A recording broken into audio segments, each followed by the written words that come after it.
justement, les impacts sur ces jeunes, quand on a un frère aîné, un petit frère, une petite sœur, un cousin, ou on le disait tout à l'heure, un copain de classe ou une petite amie qui a des troubles psychiques, quel impact ça a? On se met à douter. On l'a vu, je pense en particulier dans certains films, on le voit très bien, ça bouleverse très profondément, j'allais dire, l'identité de ses frères et sœurs. Qui veut prendre la parole? Peut-être Madame Bichon, vous voulez réagir par rapport à ça? Comment les frères et sœurs, est-ce qu'ils s'inquiètent? Quel impact ça a sur eux? Je pense qu'à partir du moment où une maladie vient impacter un jeune enfant, pour notre cas, en fait, ça impacte forcément les liens, puisque c'est pas tant, moi j'ai envie de dire, c'est pas tant nous pour notre histoire, hein, ça n'appartient qu'à moi de dire ça, mais ce qui nous a plus impacté et peiné dans nos liens et mis en difficulté, c'est certainement l'absence d'accompagnement plutôt que le diagnostic et la maladie en elle-même. La question de la solitude, parce que, je veux dire, oui, ça impacte, mais ça impacte le vécu et les émotions vécues dans la famille et pas forcément nommées, parce qu'on est tous dans cette espèce de solitude de vécu au départ qui n'est pas forcément communicable non plus. Il y a un temps pour tout. Il y a quand même l'arrivée de la maladie, il y a ce que la maladie exprime dans les liens et dans le vécu, et il y a après la mise en sens de tout ça. Et on ne parle pas assez des mises en sens.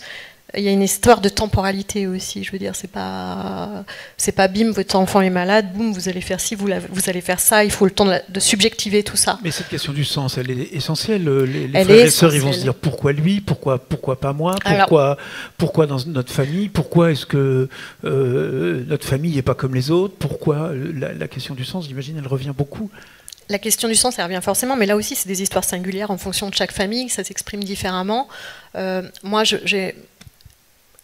ce que j'ai envie de dire, c'est, si j'ai un message à faire passer, c'est entourer les familles, accompagner-les et donner-leur des lieux, des tiers lieux de pensée et d'expression, parce que je pense qu'en tant que parents, en tant que fratrie, on ne peut pas être à toutes les places à un moment donné, d'une, et de deux, vous voyez, par exemple, moi, pendant 4 ans et demi de soins auprès de mon fils, il a fallu argumenter lorsque les premières demandes d'explication, d'accès à des espaces soins entre mon fils aîné pour son petit frère, il était demandeur, c'était non. C'était non parce que la question de la place, la question des lectures différentes. Le frère était demandeur. Oui, le grand frère de Nathan était demandeur d'un espace pour comprendre ce qui se passait. Ça s'est fait spontanément, ça? Oui. Oui. Après, je pense que mes enfants n'étaient pas non plus complètement... il y avait quelque chose de familier au niveau de la psychiatrie, puisque c'était ma profession de base. Bon, voilà. Alors, ça montre bien que personne n'est immunisé, c'est pas si loin de nous, et même quand on exerce, c'est pas... Voilà, personne n'est à l'abri. Donc je pense qu'eux, ils avaient déjà peut-être une certaine familiarité, malgré tout, même si on ne parlait pas de ça plus que ça. Mais ils savaient, et moi, dans le dialogue... il savait qu'il y avait des possibilités d'expression, et à un moment donné, ça a été demandé, et il a fallu argumenter très fort auprès de l'équipe médicale, on était dans le domaine de la pédopsychiatrie à l'époque, pour que mon fils aîné ait accès. Et ça, je pense que ça revient à ce qu'Hélène exprimait sur l'invisibilité de l'expression des paroles. Et à ce titre-là, sur la solitude des familles, moi je tiens à nommer le film de Véro Kratzborn, La forêt de mon père, qui pour moi était vraiment une ressource, justement, qui illustre très très bien la question de la solitude des familles, où à un moment donné, je pense qu'on a tous un chemin individuel à faire, et dans la fratrie et au niveau parental, face à l'émergence de troubles psychiques dans les liens d'une famille. Et là, c'est là où les tiers-lieux doivent venir dans la question de la mise en sens, mais il y a la question de la temporalité. Et la mise en sens et de qui on parle, de quoi on parle et pourquoi, au service de quoi. En fait, on voit très bien dans ce film, par exemple, que la famille va se questionner, mais les copains d'école aussi vont dire on va parler de folie, on va dénoncer et on va exclure et renforcer cet isolement. L'isolement, il impacte la personne, il impacte les parents, mais aussi peut-être les frères et sœurs, non ? Moi, je pense que mes enfants, ils n'ont pas compris au départ, mais bon, il y a une différence d'âge. Alors, il y a ça aussi, il y a à quel âge les troubles surviennent pour la fratrie aussi. Moi, Nathan a une grande différence d'âge avec son frère aîné, il y a 10 ans d'écart, avec sa sœur, il y a 8 ans. Donc, les mises en sens sont différentes aussi quand on est adolescent, jeune adulte, que lorsqu'on est tout petit et qu'on est impacté par la vulnérabilité d'un proche. Bon, moi, ils étaient déjà à un âge où ils pouvaient psychiquement réagir en tout cas avec des outils différents que quand on est tout petit. Mais oui, c'est tellement singulier, c'est compliqué, on ne peut pas généraliser. Je ne sais pas, Hélène, toi, tu as peut-être des exemples à travers ta pratique à toi, mais on ne peut pas généraliser la réaction d'une famille ou d'une autre. En tout cas, il faut vraiment accompagner le rétablissement en miroir. Hélène Daftian, on a vu tout à l'heure le témoignage de Thomas, que finalement, personne ne s'occupe de lui, parce que tout le monde est trop occupé par d'autres situations dans la famille. Et on peut imaginer que, effectivement, dans une famille, à un moment donné, quand l'un des membres de la famille a des difficultés importantes, il y en a qui, on n'a plus le temps, même tout simplement de façon dans une journée, quoi. On n'a pas le temps de suivre la scolarité ordinaire, finalement. Ce qu'il faut se dire, c'est que la psychiatrie adulte n'est pas qu'une affaire d'adultes. Or, actuellement, la psychiatrie adulte est pensée uniquement versus l'adulte malade. Cet adulte malade peut être parent, peut être frère et sœur, peut être, et donc il faut aussi travailler sur cette relation-là. Nous, au Funambule, la façon dont on accueille les enfants, c'est vraiment de leur dire, mais de ta place à toi, à quoi tu vois que ton proche est malade? Je pensais à un petit garçon qui me disait, moi c'est quand maman elle rate tous ses gâteaux. Et je trouve que cette phrase est très intéressante. De son point de vue à lui, il a compris plein de choses sur les troubles cognitifs, sur le mélange organisé. Enfin voilà, il a compris plein de choses. Nous, on accompagne les questionnements des enfants au moment où ils en sont. Voilà. On ne leur balance pas de l'information qu'ils ne demandent pas. Par contre, on est vraiment à l'écoute de ce questionnement. Et c'est ça qui va faire que la relation va tenir. Parce que finalement, dans cette histoire, tout le monde a besoin que l'écosystème familial tienne. Donc dans cet écosystème, moi je dis vraiment, il y a des enfants, il y a des jeunes, il n'y a pas que des parents adultes qui s'occupent d'un malade adulte. Ils ont d'abord besoin d'un soutien psychologique, ces enfants, parce qu'on peut imaginer que même ils puissent avoir besoin Thomas racontait que son petit frère a été placé. Donc on peut imaginer qu'ils aient besoin aussi d'une construction éducative. De plus en plus, moi je suis sollicitée par des équipes de protection de l'enfance. Et franchement, en démarrant ce travail, je n'avais pas cette représentation-là. Mais comment se fait-il qu'il y ait autant d'enfants, de malades, placés en protection de l'enfance? On parlait tout à l'heure des droits des jeunes. Est-ce que c'est leur place? Est-ce qu'ils auraient été là si on avait protégé cette relation? Voilà. Donc je pense qu'il y a un vrai débat, réflexion à avoir sur ce sujet en termes de droits, en fait, de droits de ces jeunes. On parle des droits des patients, et moi je suis la première à défendre les droits des patients, mais je pense que ça ne doit pas écraser les droits des enfants, et que donc il faut prendre en considération qu'à partir du moment où le rapport Lafourcade dit le domicile doit être la règle, l'hôpital l'exception, le domicile, c'est pas que le domicile d'un patient, c'est le domicile d'une famille, et donc c'est de ça dont il est question aujourd'hui. Laurent Lecardeur, l'impact de la maladie à l'intérieur d'une fratrie, d'une famille, d'un collectif de jeunes ou d'enfants, il est majoritairement psychologique. Qu'est-ce que ça vient toucher dans l'intimité, dans la personnalité de ces enfants, de ces ados qui sont des êtres en devenir? En quoi ça vient impacter plus particulièrement les jeunes? J'illustrerai cela par un souvenir que j'ai d'une jeune fille qui vient me voir avec son petit ami qui sort d'hospitalisation pour un premier épisode psychotique et qui est allé sur Internet, comme tout le monde, qui se renseigne, qui veut savoir, et qui témoigne du fait que dans de nombreuses situations, si ce n'est pas toutes les situations, on rencontre le même phénomène de triangulation pour les proches, pour les personnes bien sûr concernées par les troubles, mais pour les proches également. Et cette jeune fille de me dire, notre couple, à mon petit ami et moi, avant c'était ça, Ce qu'on prévoyait, c'était d'avoir un appartement, d'avoir des enfants. Donc il y a une identité perte. On a perdu quelque chose et on ne le récupérera pas. Donc une identité ancienne avec cette sensation que tout est perdu et ça ne reviendra pas. Une deuxième identité inacceptable, c'est pendant qu'il était hospitalisé, je l'ai vu avec des gens qui n'allaient pas bien et j'ai peur qu'ils deviennent comme ça, que ce soit continu plutôt que épisodique, qu'il ait des symptômes tout le temps et que ce soit la crise tout le temps. Donc une identité inacceptable et puis enfin une identité qui est beaucoup plus difficile à voir, à percevoir pour ses proches, qui est l'identité future. Qu'est-ce qu'on va pouvoir faire? Comment on va vivre notre vie de couple maintenant? Est-ce que c'est parce qu'il est malade ou parce qu'il a connu un épisode de maladie? Est-ce que tout est remis en cause?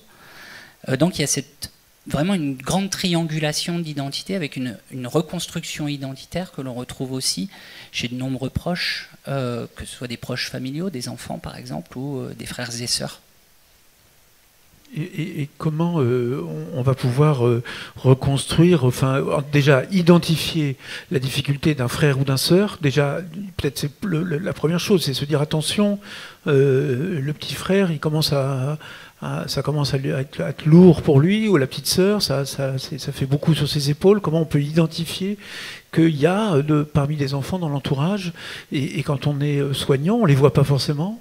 Comment on accède finalement, parce qu'ils sont quelquefois invisibles, ces enfants. Ça a été évoqué par mes deux partenaires sur la scène tout à l'heure. Oui, l'accessibilité est compliquée. Par exemple, si vous recevez un petit ami, une petite amie, un frère, une sœur, dans une consultation, dans un service de psychiatrie, vous devez ouvrir un dossier administratif. Donc c'est quelque chose, c'est pas une démarche qui est simple pour tout le monde, que d'avoir un dossier soi-même en psychiatrie. Au-delà de ça, c'est réussir aussi à retirer des épaules le poids que représente la responsabilité. On parlait de la notion de proche aidant tout à l'heure et que celle-ci pouvait représenter un poids beaucoup trop lourd pour des jeunes épaules. Donc réussir à déculpabiliser, déresponsabiliser et de donner la possibilité à chacun de trouver sa place dans cette évolution. Et puis, même si je suis un fervent défenseur d'une intervention rapide et d'un travail rapide pour que la personne aille au mieux, c'est prendre en considération que chacun a une temporalité et que peut-être que tous les membres d'une famille ou les membres d'un couple n'iront pas forcément à la même vitesse et que les uns et les autres ne se reconstruiront pas de la même façon au niveau identitaire. Ça arrive qu'il y ait des jeunes dans la fratrie qui soient complètement en dehors des écrans radars, on ne les voit pas, on ne sait pas de comment ils vont, où est-ce qu'ils en sont. Ils s'invisibilisent eux-mêmes. Oui, c'est-à-dire que la meilleure façon de ne pas être dans les radars, c'est de ne pas se faire remarquer. Et quand on pense prévention en santé mentale uniquement en termes de dépistage précoce, ça leur fout la trouille à tous ces jeunes-là dont on parle. Donc, je vais essayer d'être le plus invisible possible, d'être le plus lisse possible, pour qu'on ne me regarde pas comme un possible malade. Je me tiens à carreau. Et c'est ça, parce que dans la littérature scientifique, ils sont quand même considérés comme enfants HR, à haut risque de psychose. Si on les regarde que avec ce regard-là, ils fuient, ils se cachent. Donc il faut vraiment proposer un autre accueil et un autre accompagnement. C'est ce qu'on essaye, nous, de développer. J'ai envie de rajouter autre chose. Je suis tout à fait d'accord sur tous les constats qui ont été faits. Je les partage. J'ai quand même envie de mettre l'accent sur quelque chose qui est très important au sein d'une famille qui est impactée. Attention de ne pas avoir l'unique lecture de la maladie. C'est-à-dire que la vie doit être là. Et attention à ne pas tout interpréter à travers la maladie, que ce soit pour le proche malade. Je veux dire, il y a des réactions qui vont être en lien avec la personnalité, le grandir de la personne, etc. Et voilà. Enfin, et il faut être très vigilant de ne pas tout hyper médicaliser, de pas tout. Je veux dire, un frère, une sœur peut avoir un coup de blues, c'est pas forcément parce que le frère est malade, etc. Ça paraît peut-être simple dit comme ça, mais sur le papier, ça ne l'est pas parce que il peut avoir un chagrin d'amour de son côté. Voilà. Il n'a rien à voir avec et son c'est frère, en ça qu'il faut être vigilant aussi sur l'anticipation de oh là là, il faut que de ne pas hyper médicaliser le système familial, c'est super important. Et de laisser des espaces de vie et de laisser aussi les choses émerger et de ne pas anticiper tout le temps avec un filtre uniquement qu'à travers d'une maladie envahissante qui va venir prendre toute la place dans les liens. Dans la famille. Et c'est en ça où la temporalité est super importante. Et je crois qu'il faut faire confiance à nos enfants. Enfin, moi, j'ai fait le pari de leur faire confiance et ça fonctionne en fait. Tout en étant là, enfin, évidemment, mais de leur faire confiance. Et je pense d'identifier les lieux, les ressources. Et je pense que les équipes médicales ont vraiment un rôle à jouer sur l'accompagnement des familles et puis de faire intervenir les pères aidances familiales, le travail associatif qui est quand même super intéressant. Je pense qu'à l'heure actuelle, on a la chance d'avoir des associations qui émergent, qui proposent des choses du côté de la vie. Je pense à la Maison Perchée qui est présent. Et je pense que voilà, enfin... Alors justement, on va essayer de regarder un petit peu, maintenant, qu'est-ce qu'on fait ?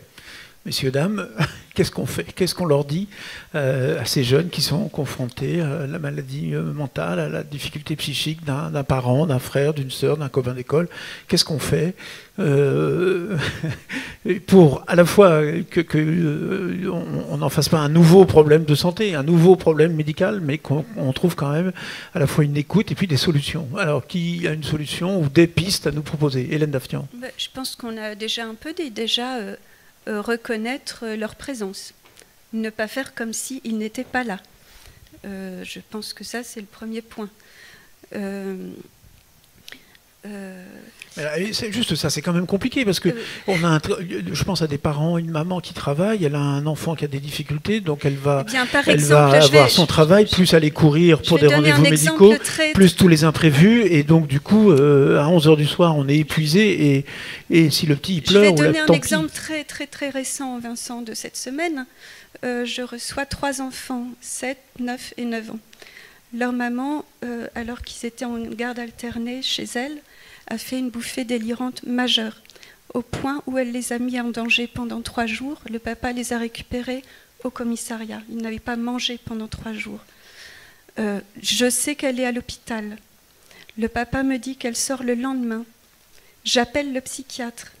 Je dis, est-ce que vous êtes au courant qu'elle a mis en danger de mort ses enfants? Il me dit, pas de problème, elle a une bonne conscientisation des troubles, elle a bien réagi au traitement, elle sort demain. Moi, j'ai 3 enfants qui sont en état de stress post-traumatique après ce qu'ils ont vécu. Ils ne veulent pas voir leur maman, ils ne peuvent pas la voir. Ils ne sont pas en capacité de revenir dans cette relation tout de suite. Voilà. Qu'est-ce qu'on fait là, dans ce cas concret, qu'est-ce qu'on fait? Parce que franchement, moi je dis, quand il y a un retour à la maison, après une hospitalisation sans consentement, il faut absolument savoir s'il y a des enfants mineurs à la maison, et donc juste s'informer, c'est pas plus que ça, juste s'informer de qui est à la maison, mais là, apparemment, et qui est concerné par ce retour à domicile. Le médecin avait au courant, et pourtant il dit ça va aller. Justement, mais je pense que ça c'est des choses qu'il faut il faut, à mon avis, qu'on réfléchisse la psychiatrie adulte en la sortant d'une histoire uniquement d'adultes. C'est juste ça. Quand je dis reconnaître leur présence, c'est on ne peut pas décider que vivre à la maison quand on est dans cet état... on a l'impression que finalement c'est ce que vous dites ça là, prend c'est-à-dire il y a cette situation-là, ou la situation qui est, ce que disait Madame tout à l'heure, c'est-à-dire on va placer les enfants et rompre ce lien parental. On a beaucoup parlé de temporalité. Je pense qu'il y a des moments d'ajustement des temporalités. Il y a des fois, il faut la faire temporalité vite. De cette maman, la temporalité de l'hôpital. J'entends bien que l'hôpital a des pressions aussi. La temporalité des enfants. Il y a des moments où il faut essayer de juste s'arrêter pour coordonner les besoins de chacun dans un moment comme ça. Laurent Lecardeur, est-ce que l'hôpital à ce temps-là? Est-ce que ou Alexandra, oui, Alexandra, réagissez, puis je garde ma question pour tout à l'heure. Moi, j'ai envie, par rapport à mon expérience, en fait, je me suis rendu compte que mes 2 aînés avaient des billes parce qu'ils savaient ce que c'était que la santé mentale, de par mon parcours pro, et en entendant, enfin, pour eux, le mot psychiatrie, c'est quelque chose qu'ils connaissent depuis toujours. ils ont souvent été amenés, bien avant que leurs frères soient concernés, à questionner, voilà, avec des questions de jeunes, c'est quoi être fou, c'est quoi ceci, c'est quoi cela. Et je me suis rendu compte que ça avait été quand même des billes pour eux pour accompagner et vivre ce qu'on a traversé avec Nathan. Et donc ça les a rendus, même avec certaines compétences, à l'égard de leurs petits frères, et ça les a certainement préservés dans la considération à avoir de leur petit frère, qui est Nathan et qui n'est pas l'identité pathologique de la schizophrénie. Je pense qu'il y a un énorme travail, et moi je suis très en demande, je profite de la présence de monsieur, sur la question de l'éducation à la santé mentale dès l'école. Et je pense que ça, c'est une façon d'aider les fratries et les futures familles, malheureusement, qui sont concernées. À partir du moment où des jeunes au collège, au lycée, découvrent qu'un de leurs potes va mal, et ça va les isoler, il va y avoir des réactions très légitimes qui peuvent être du rejet, qui peuvent être tout ceci, et qui peut se vivre aussi au sein de la famille. Je veux dire, il y a des familles pour qui c'est extrêmement violent de faire face au regard de l'autre et au regard à poser sur ce que vit soit un parent d'ailleurs, soit voilà. Mais qu'est-ce qui se passerait finalement si à l'école la santé mentale devenait une matière au même titre que le civisme, enfin tout ce qu'on veut. Je suis un peu larguée au niveau de l'école, parce que mon fils malheureusement est déscolarisé. Mais qu'est-ce qui se passerait? Moi, c'est une piste que je réfléchis. Et puis parlons aussi des expériences positives, parce que malheureusement, on parle de la psychiatrie que en termes de crise, en termes d'urgence, en termes de catastrophe. Il existe aussi autre chose que les hospitalisations. Rencontrons les gens hors hospitalisation, hors crise. Allons sur les terrains où il existe du travail, vraiment d'une grande richesse. Je regarde voilà, mon collègue, j'ai envie de dire aussi. Parce que, mais mettons peut-être l'accent au niveau des informations, au niveau sortons de cette réaction systématique de parler de crise, de catastrophe, de danger. Oui, je suis d'accord, Hélène, ça existe, mais il n'y a pas que ça. On doit rencontrer une personne aussi. Et la rencontre, il n'y a pas de soin sans rencontre. Et je pense que ça aide beaucoup les fratries et les personnes concernées. Et je pense que voilà, c'est des billes à réfléchir. Alors on parlait de tiers-lieu tout à l'heure, peut-être que ça, on a peut-être des pistes par là. Mais déjà, quand on dit tiers-lieu, on est déjà presque dans un vocabulaire autour de la psychologie ou de quelque chose comme ça. C'est quoi un tiers-lieu, Laurent Lecardeur? Est-ce que c'est à l'hôpital? Est-ce que c'est du soin? Est-ce que c'est pas aussi, je sais pas, au club de sport, à la piscine, avec les copines? Est-ce que c'est pas aussi ça, des tiers-lieux? Il y a tout ça, mais enfin bon, voilà, oui. Donc juste un tiers-lieu qui s'est créé pendant le Covid, c'est la plateforme www.jeffpsy.org, Jeunes Enfants Fratrie, pour les enfants et les frères et sœurs. Voilà. Et derrière, ils sont orientés et accompagnés. Des solutions auxquelles on ne penserait pas et qui finalement, on disait tout à l'heure, on a le sentiment qu'il faut vraiment à la fois disparaître des écrans radars, ne pas se faire entendre quand on est un enfant confronté à ce type de situation, et que quoi qu'on fasse, ça ne sera pas bien, quoi. On n'en fera jamais assez, on ne fera jamais ce qu'il faut. Je me dépêche, hein. Parce que ces jeunes proches, ils m'ont beaucoup appris. Ils m'ont fait prendre conscience de quelque chose, c'est qu'ils sont déjà formatés à ce qu'il faut faire de bien. Ouais, il faudrait que je travaille avec lui son estime de lui-même, ou je vais travailler avec lui sa capacité à gérer le stress, ou pour moi, je vais faire ci, je vais faire ça. Et des choses très formatées, très santé publique, très OMS. Faites-vous du bien. Du coup, ils se sentent très très culpabilisés de faire ce qu'ils font, de binge-watcher,